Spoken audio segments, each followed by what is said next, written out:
আল্লাহর দোয়াই লাগে যারা এখন ছাত্রলীগ তোমরা করো, ছাত্রলীগ নামধারী যারা, আমি তোমাদের কাছে তোমাদের পূর্বপুরুষ হিসাবে হাত জোর করে বলি, এই দলটা আর করো না। এটা এখন মানুষের কাছে সবচেয়ে ঘৃণিত একটি ছাত্র সংগঠন। মানুষ এদেরকে দেখলেই গ্রাম অঞ্চলে গেলে পরে মনে করে ছাত্রলীগের নেতা আইসে, মানে ডাকাত আছে। ছাত্রলীগের কেন্দ্রীয় সভাপতি ছিলেন, বর্তমান ছাত্রলীগ নিয়ে আপনার মন্তব্য কি? আসসালামু আলাইকুম। আমাকে যারা শুনছেন দেশবাসী, আপনাদেরকে আমি সালাম জানাই।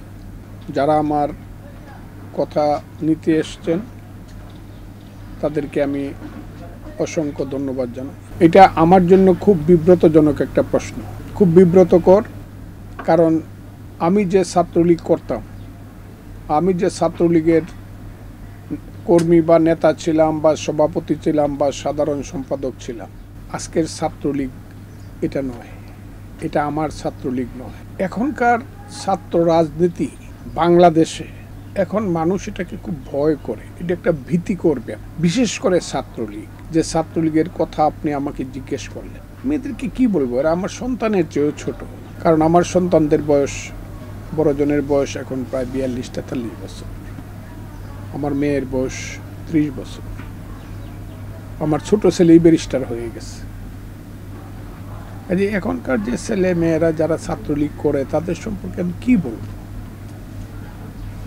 বরং যারা ছাত্রলীগ এখন চালায় বা ছাত্রলীগের কমিটি যারা ডিক্লেয়ার করে বা যারা ছাত্রলীগকে নিয়ে নিজেদের স্বার্থ চরিতার্থ করে, সেই সব লোকজন যারা একসময় ছাত্র নেতা ছিল বলে দাবি করে, ছাত্র নেতৃত্বের অংশ ছিল বলে দাবি করে, তাদের প্রতি আমি ঘৃণা প্রকাশ করি। আর এখনকার ছাত্রলীগ, আল্লাহর দোয়াই লাগে যারা এখন ছাত্রলীগ তোমরা করো, ছাত্রলীগ নামধারী যারা, আমি তোমাদের কাছে তোমাদের পূর্বপুরুষ হিসাবে হাত জোর করে বলি, এই দলটা আর করো না।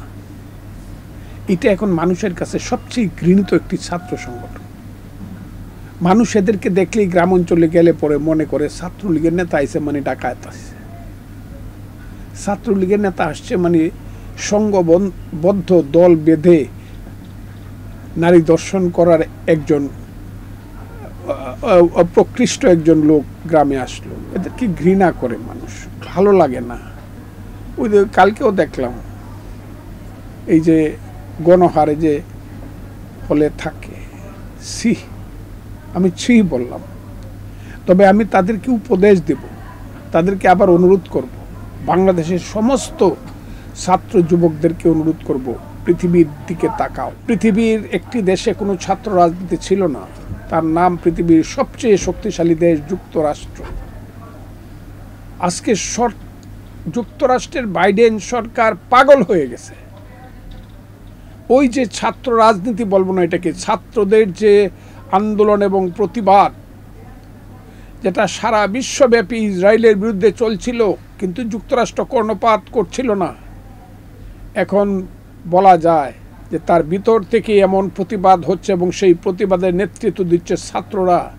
আমি দেখছি রাতের বেলা তাঁবু টাঙ্গিয়ে বিশ্ববিদ্যালয়ের বারান্দায় থাকছে, বিশ্ববিদ্যালয়ের মাঠে থাকছে এবং তারা আন্দোলন করছে, দলে দলে অ্যারেস্ট হচ্ছে। এবং উনুহা নামে আমাদের একজন ব্রিলিয়েন্ট মেয়ে, বাংলাদেশের কলম্বিয়া ইউনিভার্সিটিতে যে 3rd ইয়ারে পড়তো, সেও অ্যারেস্ট হয়েছে। বাংলাদেশের আরও বেশ কয়েকটি ছেলে মেয়ে অ্যারেস্ট হয়েছে। আমার যেন মনে হইতেছে পৃথিবীতে আবার সূর্যের আলো আসতে শুরু করেছে। কাজে আমি ছাত্রলীগ এবং ছাত্রদেরকে বলবো, সমস্ত ছাত্র সংগঠনকে বলবো, আজকের পৃথিবীতে আমেরিকার যে ছাত্ররা, তাদের কাছ থেকে তোমরা শিক্ষা নিয়ে বাংলাদেশে যে এখন জগদ্দল পাথর বসে আছে, যে অন্ধকারের যুগ চলছে, যে অমানিসার যুগ চলছে, যে আইএমএ জাহালিয়াতের যুগ আজকে বাংলাদেশে চলছে, সেই আইএমএ জাহালিয়াতের যুগের বিরুদ্ধে তোমরা রুখে দাঁড়াও। 1969 সনে কোনো রাজনৈতিক দল এত বড় ছিল না, কিন্তু ছাত্ররা সব কিছু আইয়ুব খানের মতো, সেই লৌহ মানবকে তোলার বস্তার মতো পাকিস্তানের রাজনীতিকে বিদায় করে দিয়েছিল। আমি বিশ্বাস করি ছাত্ররা তোমরা উঠে দাঁড়াবে। আমি ছাত্রদেরকে সে আহ্বান করছি। আর ছাত্রলীগকে আমি বলছি, মা বাবা তোমাদেরকে জন্ম দিয়েছিল মানুষ হওয়ার জন্য, পশু হইও না বাবারা। বর্তমান ইসরায়েল এবং হামাসকে কেন্দ্র করে সারা বিশ্বে যে ছাত্র আন্দোলন মেতে উঠেছে, তো এটাকে কিভাবে দেখছেন বা এটাকে কি মনে করেন আপনি? হামাসকে এক সময় আমি খুব বেশি ভালোবাসতাম তা না। আমার কাছে মনে হলো তাদের মধ্যে কিছুটা উগ্রবাদ কাজ করে, ধর্মীয় উগ্র। কিন্তু আমি এই কয়েক মাসের মধ্যে ইসরায়েল যা করেছে এবং হামাস যেভাবে জিনিসটাকে প্রতিরোধ করেছে, আমি তাদেরকে সেলিউট করি। আমার সেলিউট রইল তাদের প্রতি। পৃথিবীতে এমন কিছু মানুষের প্রয়োজন রয়েছে যারা মনে করে জন্মিলে মরিতে হবে, অমরকে কোথা কবে, চিরস্থির কবে হায়রে জীবন নবে। জন্ম যখন নিয়েছি, মৃত্যুবরণ আমাকে করতেই হবে, কাজে সত্যের জন্যই মরব, জীবন দিয়ে যাব এবং জীবন দিয়েই জীবনের বদলা নিব। হামাস সেই কাজটি করছে, সেই কারণে আমি সেলুট জানাই। আর ইসরায়েলকে আমি ঘৃণা করি। জাতি হিসাবে ইহুদিদেরকে কি করি এটা আমি নাইবা বললাম, কিন্তু নেতানিয়াহুর মতো এইরকম একটা ফ্যাসিস্ট, এইরকম হারামজাদা, বিশ্ব হারামজাদা নেতানিয়াহুর মতো, ওর কুখ্যাতি নেতানিয়াহু এখন পৃথিবীর ইতিহাসের সবচেয়ে বড় জঞ্জাল। তাকে অবশ্যই অপারেট করতে হবে এবং ইসরায়েলকে অবশ্যই থামাতে হবে। এতে যদি ওই যে যায় যাবে যাক প্রাণ, মহিমাই জগতে দুর্লভ, জীবন যাবে যাক, কিন্তু এদেরকে থামাতে হবে। এইরকম ধরনের সন্ত্রাসী একটি জাতিকে পৃথিবীতে লেসফেয়ার বা লাইসেন্স দেওয়া যায় না যে তুমি মানবতাকে মানুষকে হত্যা করো। আমি ইসরায়েলকে থামানোর জন্য যা প্রয়োজন তাই করি। এদিক থেকে নেতানিয়াহু পৃথিবীতে বর্তমান অবস্থায় পৃথিবীর জন্য সবচেয়ে ভয়ঙ্কর একটি নরপশু, আমি এটা মনে করি। আমেরিকার মতো করে যদি সারা পৃথিবীব্যাপী ছাত্র আন্দোলন হয়, আমি দেখলাম না বাংলাদেশে এটা নিয়ে কোনো আন্দোলন হয়েছে। আমার খুব দুঃখ। লাখ লাখ ছাত্র রাস্তায় নামা উচিত আমেরিকার ছাত্র আন্দোলনকে সমর্থন করে।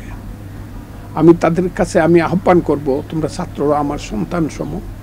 তোমরা, আমার যখন যৌবন ছিল আমি যুদ্ধে গিয়েছিলাম, আমার যখন যৌবন ছিল 69-এর গণ অভ্যুত্থানের নেতৃত্ব দিয়েছিলাম একটা এলাকায়।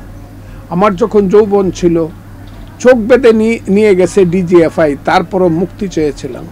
আজকে ছাত্ররা তোমাদেরকে আমি বলি, এই অন্ধকারকে বিধূরিত করার জন্য যে আলো আনতে হবে সেইটা তোমরা রাজপথে নেমে আনো।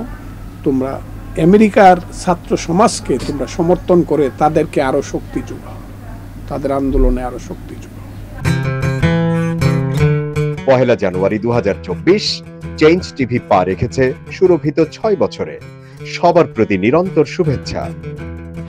changetv.press আগামী 1 জানুয়ারি তার প্রতিষ্ঠা বার্ষিকী। আমি এটা জেনে অত্যন্ত আনন্দিত। আমরা আশা করছি changetv.press মুক্তিযুদ্ধের পক্ষে তারা কথা বলবে, সত্যের পক্ষে কথা বলবে, নিরপেক্ষ বলে কিছু নেই, সবসময় সত্যের পক্ষে থাকবে, এই প্রত্যাশা ব্যক্ত করছি। এর কলা কুশলী সবাইকে অভিনন্দন জানাচ্ছি, এর শ্রোতৃমণ্ডলীকেও অভিনন্দন জানাচ্ছি। 1 জানুয়ারির যেমন অভিনন্দন, একই সাথে চেঞ্জ টিভির প্রতিষ্ঠানের জন্য সবাইকে অভিনন্দন। চেঞ্জ টিভি প্রতিষ্ঠা বার্ষিকীতে আমরা এদেরকে ধন্যবাদ জানাই। চেঞ্জ টিভিকে উত্তরোত্তর সাফল্য কামনা করি। আর সাথে সাথে আমরা বিশেষ করে এদেরকে অনুরোধ করব যেন তারা দেশের পক্ষে এবং বাংলাদেশের জনগণের পক্ষে, ইসলামের পক্ষে, হকের পক্ষে, সত্যের পক্ষে তারা যেন সুন্দর পরিবেশন করতে পারে, এই আশাবাদ ব্যক্ত করি। আমি শুনে খুবই খুশি হয়েছি। চেঞ্জ টিভি প্রতিষ্ঠার পর থেকে এটি অত্যন্ত বস্তুনিষ্ঠ খবর পরিবেশন করছে। তাছাড়াও দেশের অর্থনীতি, রাজনীতি, বিভিন্ন বিষয় নিয়ে তারা জাতির সামনে বিভিন্ন তথ্য তুলে ধরে।